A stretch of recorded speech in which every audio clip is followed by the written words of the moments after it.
Right, we're back on the R8. Today, we're gonna work on this coolant issue because it's been going on for 3 months.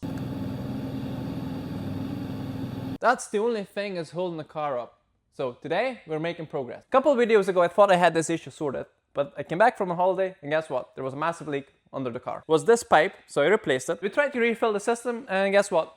It's not holding the pressure. So that means there's another leak somewhere. So we need to find out why it's leaking and where it's leaking. In the last video we have actually done a bit of diagnostics. We have taken the intake manifold off, which was absolute nightmare. It's huge and it's heavy. So the reason I took it off because I thought maybe it was leaking from this joint, and obviously it joins the 2 aluminum pipes, and this goes into your engine block here and there, and then it comes back out from the back of the engine. There was some coolant in the bottom, but that could be overspill because we were overheating at the start because the cap wasn't sealing properly, so it wasn't holding the pressure.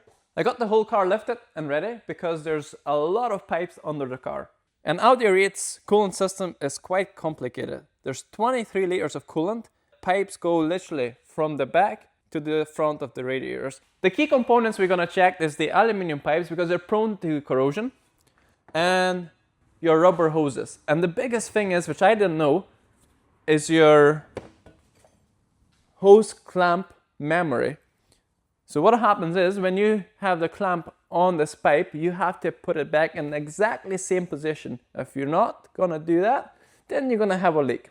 So that could be an issue with our car. Or it could be something more serious here, like engine block seals. Obviously the coolant goes through it to cool it, but I hope that's not the case because that would be absolute disaster. But then you have the thermostat, which we already checked, and we took it off to see if it was working, which it was. And I'd never changed the seal because I didn't have one, but now I do. So I'm gonna change the seal first before putting the water back into the system to check for leaks. So in this video, the goal is find the leak and hopefully we can fix it. Or we might need to order parts, I don't know. Another thing, the front radiators, well, the left and the right one is brand new. The middle one looks like original. So this could be a good thing and a bad thing. A good thing because obviously they're brand new, I don't have to change them. A bad thing, why were they changed? Were they leaking? Or were they still good? They just looked bad and there was underlying issue with this car and obviously it was never fixed. See, that's the thing, I don't know. And the other thing was, that wasn't the only radiator changed. The intercooler for the oil is brand new as well. So yeah, I don't know guys, I'm obviously just telling you what I have noticed. And the other thing was weird when I thought the car was actually fixed. I mean, when I say fixed, the overheating problem, the way I thought there was maybe bubbles or whatever. And when I took it for a test drive, it was fine for about a mile. And on the way back, it started to overheat. Your front radiators got cold, which means it lost pressure. This car relies on pressure for the coolant to circulate through the system. First, thermostat steel. Very important because the old one looked tired and I didn't have one to replace it. So let's get that done. And guess what guys? I actually got new tools to do the pressure test. Proper tools. And that took about 2 months to get. It came from Temu. Of course, it was cheap, but it'll do the job. So the thermostat is located on the passenger side and it's sitting right here. And when I say it was a nightmare to take off, trust me. Oh my God.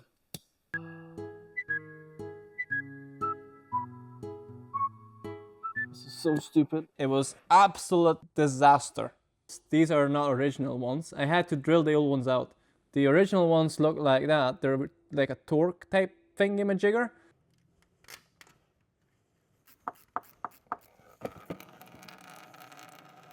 Thermostat is off. I took the seal off and this is a pump, but you can't really see in there.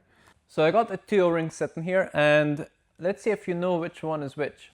So yeah, the height difference is massive. So obviously this was the old one. So wear and tear, compressor, heat and all that. Before I'm gonna put it all back there, I want to show one more thing. The new one is fitted and look how much it comes out. It's probably like a mil. The old one was flat to this housing. So yeah, it's gonna be big difference. The O-ring is replaced and the thermostat is back together. And to be honest, I don't think that was gonna cause the leak. But like I said, it was old and I didn't have one, and now I have it replaced. I feel so much better. First test we're gonna do again is the vacuum test because it's the easiest thing, because at the minute the system is empty. So we have done this so many times, so a lot of people already know how this works. We need some air. Don't wanna scratch the car. No, as you can see, we still slowly losing vacuum. From the test, as you've seen, the leak is still Among Us. There's a game called Among Us, and this is what it feels like. You're literally looking for a component in this car that is sabotaging my life. So yeah, the leak is very gradual, it's losing slow, it's not quick. So the hole or wherever it is, it could be a seal in the engine, could be anything, is not like major. So yeah, the vacuum tester is good, but at the minute it's useless. Well, it's not useless, it still tells us that there's a leak, but it's not telling us where the leak is coming from.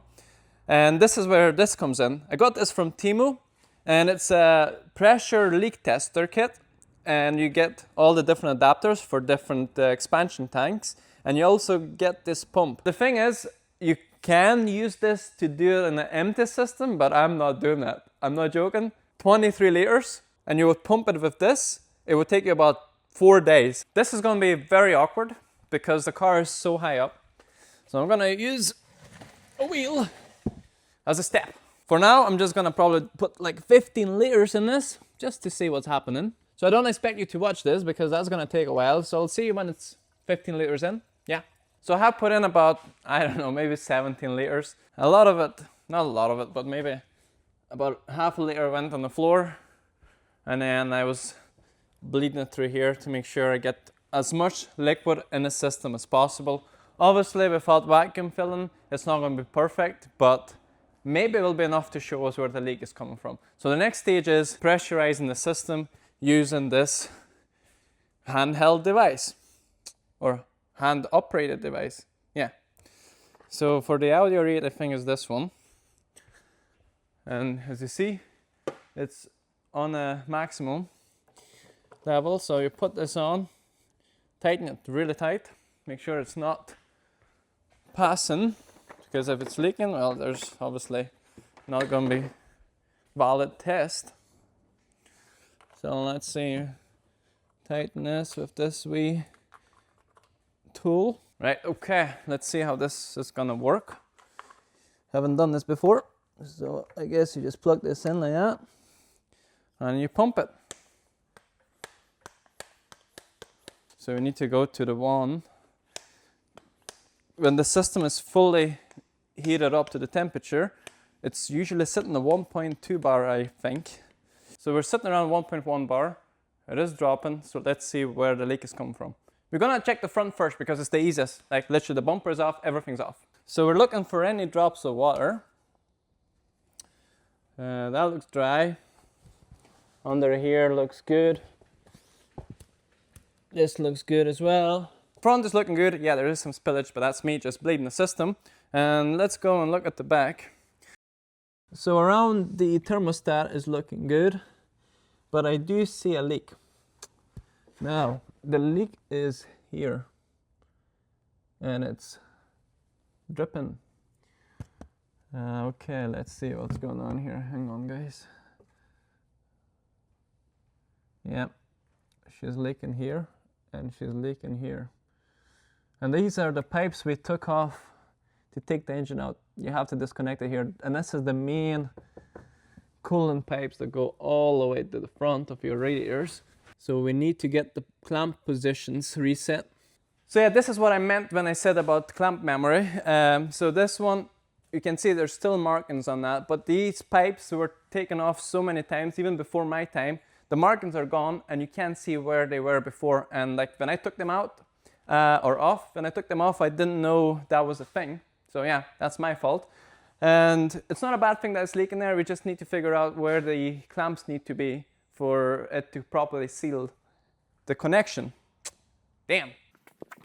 So the only thing I can do with this is literally just move them about and hopefully I get lucky, because like I said, the markings are gone, so I can't see where they were originally before I took the engine out. So maybe you have came across similar issue and you know a fix for this, let me know. If not, I might gonna have to buy new pipes. Right, let's try to repressurize the system and see if that stopped the leak.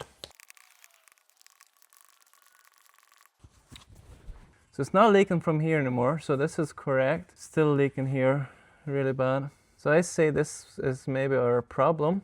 How am I gonna fix this? And no matter what I do with the clamp, it still leaks. Like, literally, dripping like a champion. Yeah. So what I'm thinking to do, if I trimmed about 20 mil, that will take us to here, and try to reclamp it for now. Like, I don't have the pipe, I don't have the replacement. So the system is full of water, so now I'm gonna have to drain it, obviously, to trim the pipe. Because I think that's the only solution I've got. I do have other clamps. This is an OEM one, but it is second hand. But again, I don't think changing the clamps will make any difference, because like I says, the clamp memory is a thing, because it's already deformed at that location. And if I'm gonna put a new clamp, I don't think that's gonna make any difference. But trimming it, it will, because that will reset the location of the clamp. So yeah, I'm gonna drain the system and get that pipe off. What is there gonna be? I don't know. Probably a lot.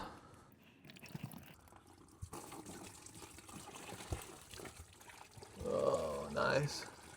Guys, hold your horses. We're not cutting anything. Wait a minute. Hang on.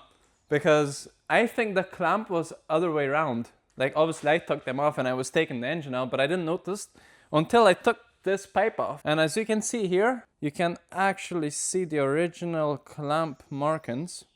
It's really hard to see when it's underneath the car because of the shadows. So yeah, so this is the mid leg, and these are two outer legs, and the clamp has to sit like that. And I had it this way, and this is not good, because these are your original markings.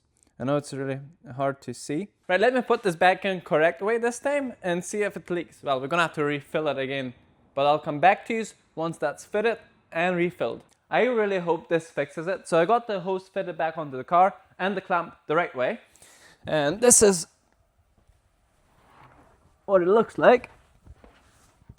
It was this one here, and this side was on this side and that side was on that side. So now it's the right way, and same as that one. But the thing is, guys, I wanna check everything else now. I'm not taking any chances, and that includes the expansion tank.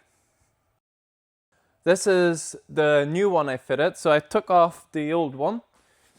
I just fitted this in the last video because I just was testing everything to make sure everything was good.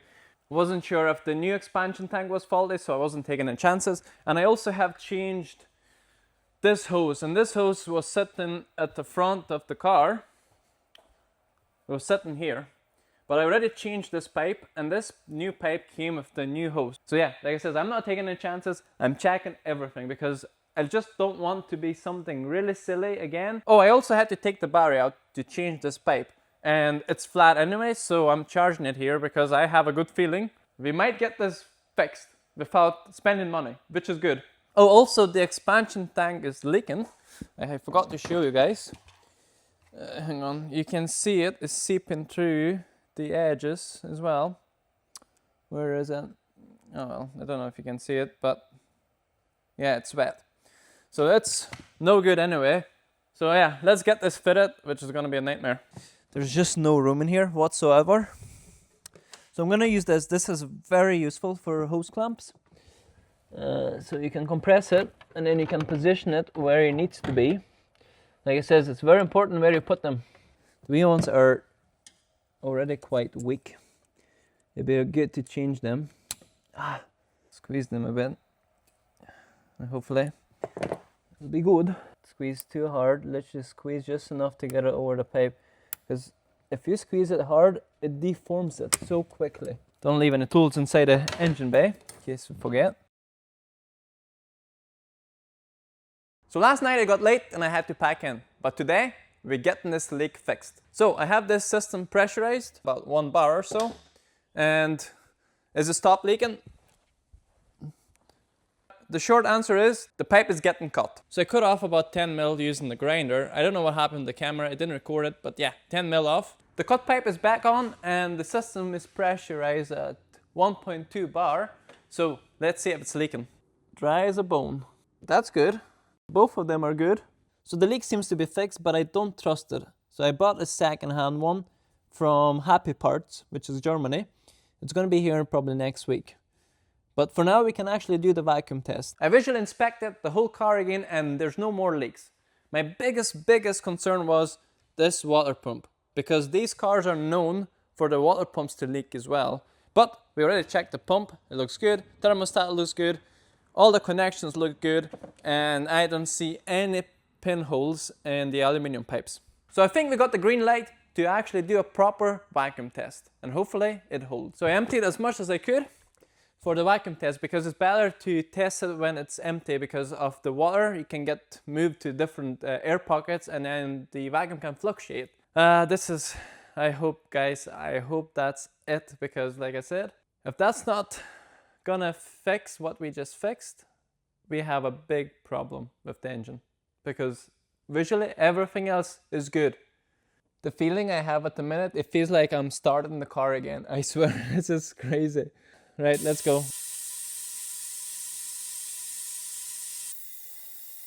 I don't know what to tell you, but it's a holding. It's actually holding. You see it in the window, it's real time. It's not slowed down, it's actually holding. Oh my God, this is incredible. It actually feels like we literally just put the engine back in and started and it all works. I swear, that feeling I have at the minute, oh my God, we actually made progress. I waited 2 months to get this from Temu. It was 20 quid and it's the best 20 quid I ever spent. And if you don't have one at home, make sure to buy one. Or if you don't work on the cars, just buy one and maybe your neighbor will need it. It's been 20 minutes and it hasn't dropped at all. So what can I say? Yes, we fixed it. I think we fixed it. We still have to obviously drive the car to make sure it doesn't drop again. So I mentioned I took the intake manifold off in the last video because I thought it was leaking from this pipe, and it's not leaking, but there's something else leaking, which requires this gasket. So taking that off, it was a waste of time, but at the same time it wasn't, because we found an oil leak and it's leaking from this cover here. So we need to change that as well before putting that back on. So yeah, we have still loads to do. So this is another common issue, them leaking, and it leaks oil, just like that, as you can see. And to change that, yeah, there's a bit of work to it, but I'd rather do this now, because now we have this intake manifold off and we have good-ish access to do it. So this is the perfect time to do it. No shortcuts. We'll get this done. So got the gasket off and you can see it's not in the best shape. Oh man, I'm glad I'm getting this done. This seal is completely gone. Like, look at it. It's all crusty and it's flaking and it's flat like a pancake. And this is the new one. And of course, it looks like new. So it definitely needed done. And what it looks like in here, well, nothing special. Just, yeah, oil and stuff. And the cover is nice and clean as well. So yeah, everything's looking sweet. So now we're putting the cover on, and we have to be very careful, because there is dirt and stuff around it, and we don't want to put anything inside the engine.